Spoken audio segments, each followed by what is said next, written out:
రంగం ఏదైనా కావచ్చు, అవకాశాలు అందిపుచ్చుకోవాలి. అందుకు తగ్గట్టుగా ప్రభుత్వాలు ఆదుకోవాలి. పేదవారి సమాజంలో పైకి తీసుకురావాలి. యువతకు ఉపాధి కల్పించాలి. సంక్షేమంతో అన్ని సాధ్యం కావు. ఆపన్న హస్తాలు అందుకు రావాలి. జీవితాల్లో వెలుగులు నింపాలి. దీనిపైనే సీఎం చంద్రబాబు ఆరాటం, ధ్యాస. ప్రతి సమావేశంలో గొప్ప సందేశం ఇచ్చేలా వ్యాఖ్యానాలు. అందులో నిగూఢమైన భావన. ఎవరి కోసం ఈ తపన? పట్టించుకుని ప్రభుత్వాలకు మేలుకొలుపుతున్న ముఖ్యమంత్రి చేనేత వస్త్రాల విలువ ప్రజలకు తెలియజేసిన ఆ విశేషాలేంటో చూద్దాం.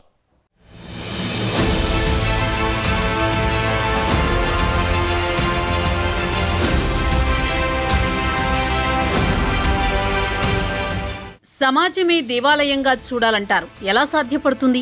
అందుకు ప్రభుత్వాలు ఏం చేయాలి? ఇదే మది తొలిచేసే ఎన్నో సందేహాలు. ఉపాధి అవకాశాలు కల్పించడం, ఆదాయాన్ని పెంచడం, వనరుల సద్వినియోగం, పేదరిక నిర్మూలనతోనే ఆర్థిక రంగం బలపడుతుంది. దీంతో పాటు యువతకు మెరుగైన విద్యా అవకాశాలు కల్పించాలి. మనిషి మనుగడకు ఎంతో కీలకమైన వైద్యం, ఆరోగ్య సేవలను ప్రజల దరి చేర్చాలి. ఇవన్నీ ప్రజల దరి చేరాలన్నదే నేటి కూటమి ప్రభుత్వ లక్ష్యం.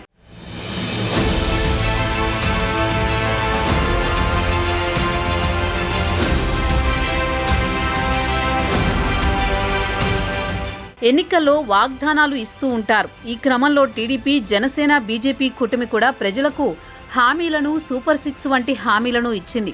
ఖజానాకు చేరే ఆదాయానికి తగ్గట్టు ఒక్కొక్క హామీ నెరవేరుస్తూ పాలన సాగిస్తున్నారు. తాజాగా చేనేత రంగానికి చేయూతనిచ్చే కార్యక్రమాన్ని సీఎం చంద్రబాబు ప్రారంభించారు. నేతన్న భరోసా కింద ప్రతి ఏటా 25,000 ఇచ్చేందుకు ప్రభుత్వం శ్రీకారం చుట్టింది.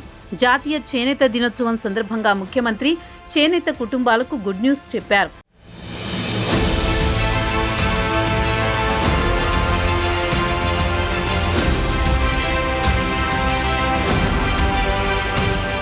మగ్గం ఉన్న ప్రతి చేనేత కుటుంబానికి ఎంతో అవసరమైన విద్యుత్ భారాన్ని తగ్గించేలా కూటమి ప్రభుత్వం చర్యలు తీసుకుంది. ఏడాదికి 15,000 రూపాయల విలువైన విద్యుత్ ఆదా చేసేందుకు నెలకు 200 యూనిట్ల కరెంటు ఉచితంగా ఇవ్వనున్నారు. ఇక పవర్లూమ్ మగ్గాలున్న వారికి నెలకు 500 యూనిట్లు ఉచితంగా ఇవ్వనున్నారు. అంటే చేనేత రంగాన్ని ప్రభుత్వం ఆదుకునేందుకు ఏటా 190 కోట్లు ఖర్చు పెట్టనుంది. చేనేత రంగానికి గుదిబండగా మారిన 5% జీఎస్టీ రియంబర్స్మెంట్ హామీకి కూడా ప్రభుత్వం కట్టుబడి ఉంది. అంటే సుమారు 15 కోట్లను ప్రభుత్వమే భరించనుంది.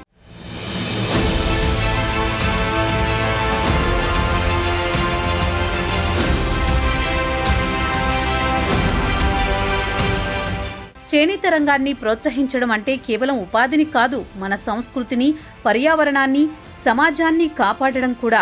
దుస్తులు అంటే కేవలం శరీరాన్ని కప్పుకునే వస్తువులు మాత్రమే కాదు, మనం ధరించే దుస్తులు మన వ్యక్తిత్వాన్ని ప్రతిబింబిస్తాయి.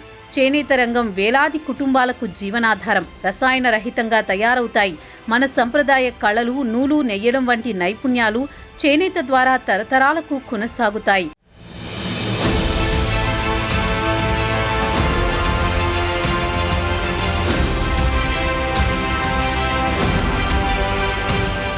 కూటమి ప్రభుత్వం చేనేత రంగాన్ని ఆదుకునేందుకు త్వరలోనే యాక్షన్ ప్లాన్ను కూడా అందుబాటులోకి తీసుకురానుంది. 93,000 చేనేత కుటుంబాల అభివృద్ధికి తోడ్పాటు అందిస్తామని సీఎం చంద్రబాబు హామీ ఇచ్చారు. తెలుగు నేల చేనేత వైభవానికి పుట్టినిల్లు. మంగళగిరి, ధర్మవరం, వెంకటగిరి, ఉప్పాడ, పెడన, చీరాల, పొందూరు, మదనపల్లి, నందవరం, కొడుమూరు, ఎమిగనూరు ఇలా ఒక్కో ప్రాంతానికి ఒక్కో ప్రత్యేకత ఉంది. ఒక మాటలో చెప్పాలంటే ఆంధ్ర రాష్ట్రానికి చేనేత ఒక సంపద. పొందూరు ఖద్దరును మహాత్మా గాంధీ మెచ్చారు, ధరించారు. 1905 ఆగస్టు 7న స్వదేశీ ఉద్యమంలో భాగంగా విదేశీ వస్త్రాలను బహిష్కరించాలని పిలుపునిచ్చారు. 93,000 కుటుంబాలు చేనేత కుటుంబాలున్నాయి. ఈ 93,000 కుటుంబాల యొక్క జీవన ప్రమాణాలు పెంచడానికి, వారి వృత్తిని కూడా నెక్స్ట్ లెవెల్లో తీసుకుపోవడానికి ఏమేం చేయాలనో ఒక యాక్షన్ ప్లాన్ తయారు చేస్తాం. దాన్ని పూర్తిగా అమలు చేసి చేనేతల రుణం తీర్చుకుంటానని మరొక్కసారి మీ అందరికీ హామీ ఇస్తూ అందరికీ నమస్కారాలు. జై హింద్, జై జన్మభూమి. ధన్యవాదాలు సార్. వ్యవసాయం తర్వాత ఎక్కువ మంది ఆధారపడింది చేనేత పరిశ్రమపైనే. చేనేత కుటుంబాలను ఆదుకోవడం కూటమి ప్రభుత్వంలోని టీడీపీకి కొత్తేం కాదు. స్వర్గీయ ఎన్టీఆర్ పాలనలో అధికారంలోకి వచ్చిన తొలి ఏడాదిలోనే సగం ధరకే చీర, ధోవతి ఇచ్చి నేతన్నలకు ఉపాధి కల్పించడం మరచిపోలేని చరిత్ర. నేటికి చేనేత రంగానికి అండగా ఉంటున్నారు. విభజన ఏపీలో 2014-19 మధ్య కాలంలో 110 కోట్ల చేనేత రుణాలను మాఫీ చేసిన రంగాన్ని ఆదుకున్నారు. చేనేత అనేది ఓ కళ. వీరికి మరో ఉపాధి ఉండదు. దీన్ని గుర్తించడంతో 50 ఏళ్లకే పింఛనివ్వాలని నిర్ణయించిన పార్టీ కూడా టీడీపీనే.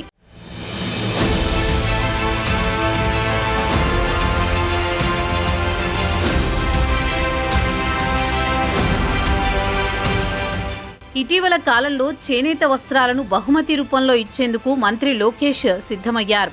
ప్రసిద్ధ మంగళగిరి చేనేతకు బ్రాండ్ అంబాసిడర్గా ఉండేందుకు కూడా ఆయన రెడీ అయ్యారు. ప్రత్యేకించి చేనేత కార్మికులు అన్న మాటలను చేనేత కళాకారులుగా గుర్తించాలని చెప్పిన నేతగా లోకేష్ చేనేత రంగ కుటుంబాల మనసును దోచుకున్నారు. చేనేతల ఆదాయాన్ని 100% రెట్టింపు చేయాలన్నదే తన లక్ష్యంగా ఇప్పటికే ప్రకటించారు కూడా. ఇటీవల ఓ సంఘటన కూడా మనం గుర్తు చేసుకోవాలి. మంత్రి లోకేష్ సతీమణి బ్రాహ్మణి ధరించిన మంగళగిరి చేనేత చీర నెట్టింట వైరల్ అయింది. దీంతో ఆ దుకాణానికి వినియోగదారులు క్యూ కట్టారు. సుమారు 100కు పైగా చీరలు అమ్ముడుపోవడంతో షాపు నిర్వాహకులు ఉబ్బి తబ్బిబ్బయ్యారు. వివాహాలు, ఇతర ఏ శుభకార్యాలకు వెళ్లినా చేనేత వస్త్రాలను గిఫ్టుగా ఇవ్వాలని నేతలు సూచిస్తున్నారు.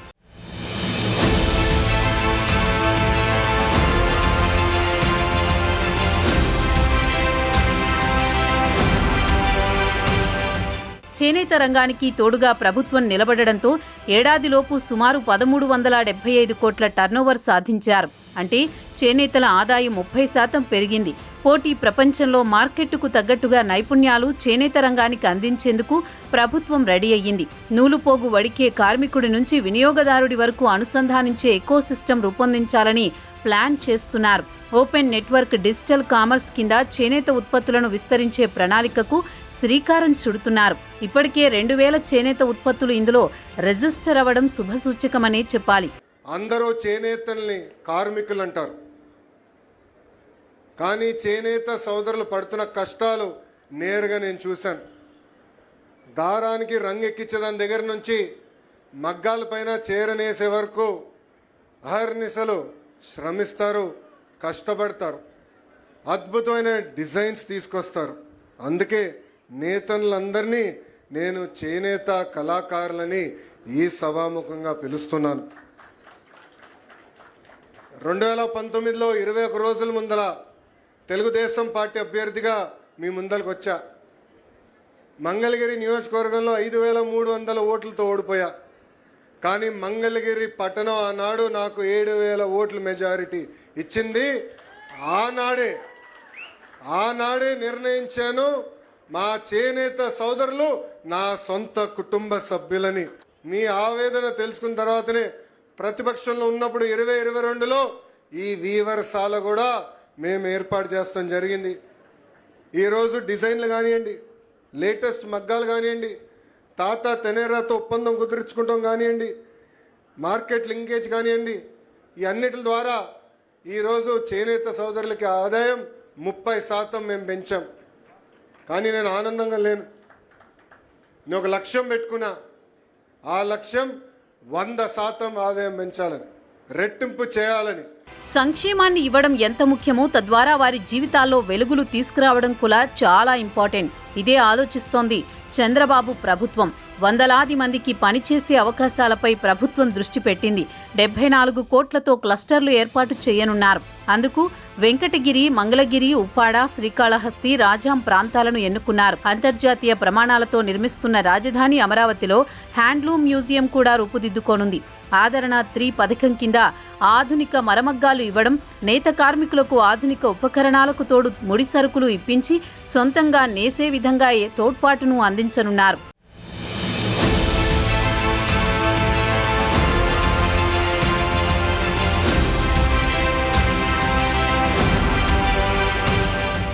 ఓటమి నుంచి గెలుపును అందుకున్న నేత నారా లోకేష్ 2019లో మంగళగిరి నుంచి పోటీ చేసిన ఆయన ఓటమి పాలయ్యారు. పట్టువదలని విక్రమార్కుడిలా 5 ఏళ్ల పాటు మంగళగిరి ప్రజలకు అండగా నిలబడ్డారు.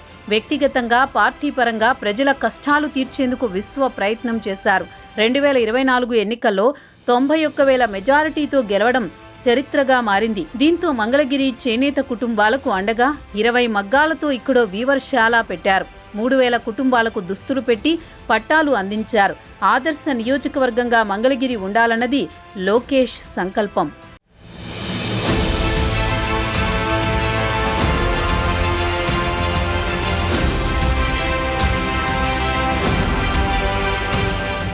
ప్రెజెంట్ కూటమి ప్రభుత్వం పబ్లిక్ ప్రైవేట్ పీపుల్ పార్ట్నర్షిప్ అంటే P4 విధానంపై దృష్టి పెట్టింది. ఇందుకోసం సీఎం చంద్రబాబు పెద్ద యజ్ఞమే చేస్తున్నారు. విదేశాల్లోని తెలుగువారందరూ జన్మభూమికి రుణపడాలని పిలుపునివ్వడం ఓ కొత్త ప్రయోగమే. సంపాదనతో కలగని సంతృప్తి సాయం చేస్తే కలుగుతుందని చంద్రబాబు మనసులో మాటకు ప్రతిరూపమే P4 సిస్టమ్. 4వసారి సీఎంగా పనిచేస్తోన్న చంద్రబాబు ఉమ్మడి రాష్ట్రంలో ప్రత్యేక ఏపీలో జాతీయ స్థాయి రాజకీయాల్లో చాలా క్రియాశీలకంగా పనిచేశారు. ఎన్నో సంస్కరణలు తీసుకొచ్చారు. కానీ ఎప్పుడూ కలుగని తృప్తి P4 ద్వారా కలుగుతోందని చంద్రబాబు భావిస్తున్నారు. వాస్తవానికి ముఖ్యమంత్రి కూడా సాధారణ మధ్యతరగతి కుటుంబం నుంచి వచ్చిన వారే. సమాజం నుంచి ఎంతో సహకారాన్ని తీసుకుని ఉన్నత స్థితిలో ఉన్నాం కాబట్టి మనం కూడా పేదరిక నిర్మూలనతో సాయంగా ఉండాలని ఆయన మనసున్న మారాజులను వేడుకుంటున్నారు. సహకారం కోసం ప్రాధేయపడుతున్నారు.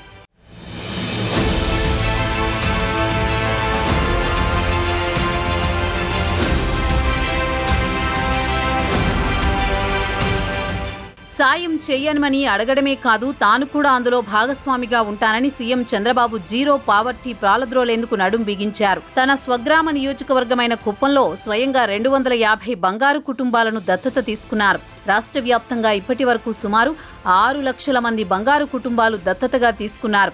ప్రతి ఒక్కరూ అండగా నిలబడాలని ఐయామ్ మార్గదర్శి అన్న #తో P4 లోగోను కూడా ఆవిష్కరించారు. నిరుపేద కుటుంబాల్లోని సృజనాత్మకాన్ని వెలికితీసే క్రమంలో నేతలు, ప్రజాప్రతినిధులు మార్గదర్శకులుగా వ్యవహరించాలని, ప్రభుత్వం అందించే వనరులను సమర్థంగా వినియోగించాలని సూచించారు. ప్రభుత్వం తీసుకున్న నిర్ణయంతో రాష్ట్రంలో పేదరిక నిర్మూలనకు కొత్త ఊపు వచ్చిందని అందరూ భావిస్తున్నారు. కొత్తగా P4 తీసుకొచ్చాం. అంటే ఈ పేద కుటుంబాలను దత్తత తీసుకొని ఎవరైతే డబ్బులుండే వ్యక్తులు, సమాజం వల్ల పైకొచ్చిన వ్యక్తులు, కొంతమంది ఇప్పుడు ఇక్కడ చూస్తే ఇండస్ట్రీ పెట్టారు, అలాంటి వ్యక్తులు ఉన్నారు.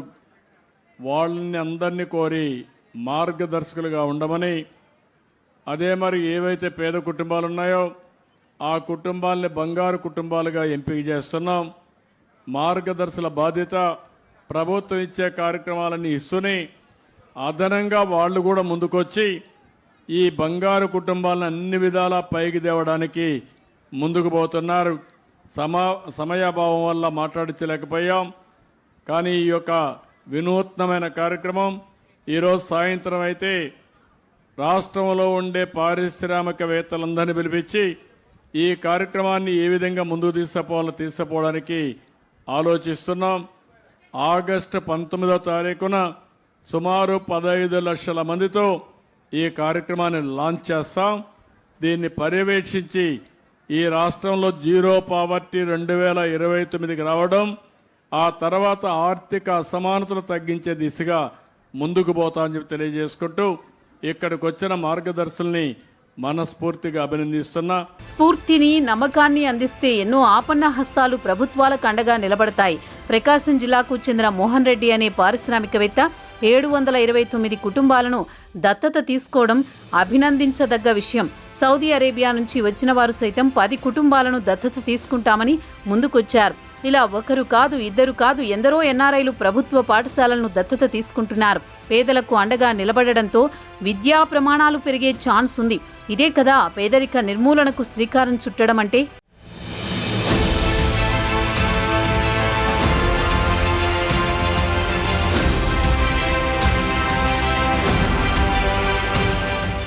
సంక్షేమాన్ని ప్రజలకు అందించాలి, అదే క్రమంలో అభివృద్ధికి శ్రీకారం చుట్టాలి. పేదరిక నిర్మూలన ఎంత ముఖ్యమో ఆపన్న హస్తాలు ప్రజలు దరిచేర్చడం కూడా పెద్ద సాహసమే. విజన్ అంటే భవిష్యత్తుకు బాట. ఆ దిశగా పాలన సాగిస్తున్న కూటమి ప్రభుత్వం మరెన్నో విజయాలు, అవకాశాలు అందుకోవాలని ఆశిస్తున్న ప్రజలకు మునుముందు ఏం జరగనుందో వేచి చూడాల్సిందే.